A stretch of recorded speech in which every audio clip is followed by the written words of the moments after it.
حضرت عامر بن ربیعہ رضی اللہ تعالی عنہ بیان فرماتے ہیں کہ میں نے اتنی بار رسول اللہ صلی اللہ علیہ وآلہ وسلم کو روزے کی حالت میں مسواک کرتے دیکھا ہے کہ میں اس کا شمار نہیں کر سکتا۔ معلوم ہوا کہ روزے کی حالت میں مسواک کی جا سکتی ہے اور اس میں روزہ نہیں ٹوٹتا۔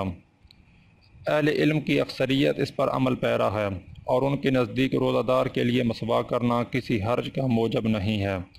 تاہم بعض اہل علم گیلی مسواک کو مکروہ سمجھتے ہیں اور دن کے آخری حصہ میں بھی مسواک کرنا ناپسند کرتے ہیں۔ امام شافعی دن کے کسی بھی حصہ میں مسواک کرنے میں کوئی مذائقہ نہیں سمجھتے،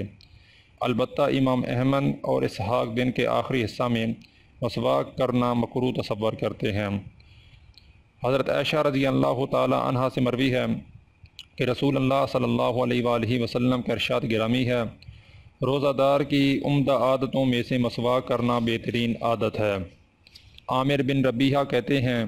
کہ میں نے نبی کریم صلی اللہ علیہ وآلہ وسلم کو روزے کی حالت میں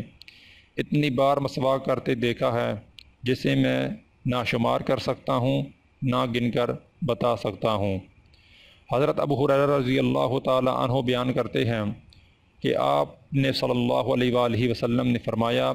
کہ اگر مجھے اس بات کا اندیشہ نہ ہوتا کہ میں اپنی امت کو مشقت میں ڈال دوں گا تو ان کو ہر وضو کے ساتھ مسواک کرنے کا حکم دیتا۔ حضرت انس رضی اللہ تعالی عنہ بیان فرماتے ہیں کہ ایک شخص نبی کریم صلی اللہ علیہ وآلہ وسلم کی خدمت میں حاضر ہوا اور اس نے عرض کی کہ میری آنکھوں میں تکلیف ہے، کیا میں روزے کی حالت میں سرما لگا لوں؟ آپ صلی اللہ علیہ وآلہ وسلم نے فرمایا ہاں لگا لو۔ یہ روایت ضعیف ہے، تاہم اگر اس کو صحیح مانا جائے تو اس سے صرف اتنی گنجائش نکلتی ہے کہ سرما لگایا جا سکتا ہے کیونکہ وہ ایک ذرا سی چیز ہوتی ہے، لیکن اس سے یہ استدلال نہیں کیا جا سکتا کہ آنکھ میں باقاعدہ دوائی ٹپکانی بھی جائز ہے، کیونکہ آنکھ اور حلق کے درمیان کوئی رکاوٹ نہیں ہوتی۔ اگر آپ کوئی رنگین دوا آنکھ میں ڈالیں تو تھوڑی دیر کے بعد اس کا رنگ آپ کے حلق میں آ جائے گا اور تھوکنے سے تھوک بھی اس رنگ کا نکلے گا۔ آنکھ کے برعکس کان میں دوا ڈالنا جائز ہے، کیونکہ کان اور حلق کے درمیان ایسا پردہ ہوتا ہے جس سے دوا نہیں گزر سکتی۔ اگر کان کو دوا سے بھر بھی دیا جائے تب بھی کان کے پردے سے دوا کی ذرا سی نمی بھی حلق میں نہیں پہنچے گی، جبکہ آنکھ میں دوا ڈالنے سے فوراً حلق میں پہنچ جاتی ہے۔ چونکہ بعض لوگوں کو یہ بات معلوم نہیں ہے، اس لیے وہ یہ سمجھتے ہیں کہ کان چونکہ گہرا ہوتا ہے اور اس پر بظاہر جوف کا اطلاق ہو سکتا ہے، اس لیے اس میں دوا ڈالنے سے روزہ ٹوٹ جاتا ہے، لیکن آنکھ میں دوا ڈالنے سے روزہ نہیں ٹوٹتا، حالانکہ معاملہ اس کے برعکس ہے۔ اصل میں یہ مسئلہ فقہ کا نہیں ہے بلکہ طب کا ہے۔ اگر ایک آدمی علم الاعضاء فیاضی سے واقف ہو تو وہ اس سے بہتر طور پر سمجھ سکتا ہے۔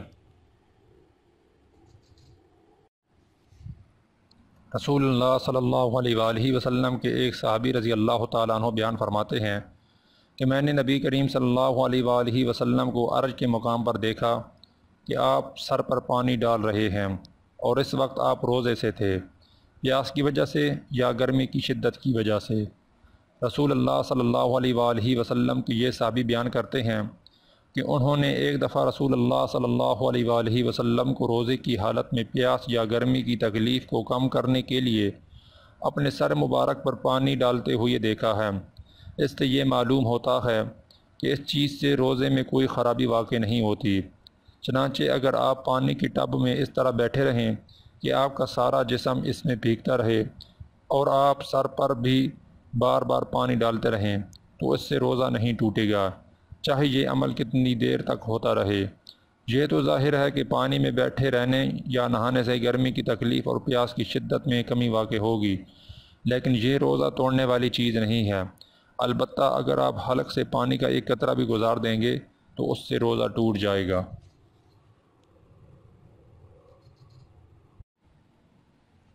کسی ایک صحابی رسول صلی اللہ علیہ وآلہ وسلم کا بیان ہے کہ فتح مکہ کے سال میں نے رسول اللہ صلی اللہ علیہ وآلہ وسلم کو دیکھا تھا کہ آپ نے صحابہ کرام رضی اللہ تعالی عنہ کو روزہ توڑ دینے کا حکم دیا اور فرمایا کہ اے دشمن کے لیے قوت حاصل کرو، حالانکہ خود آپ صلی اللہ علیہ وآلہ وسلم روزہ سے تھے۔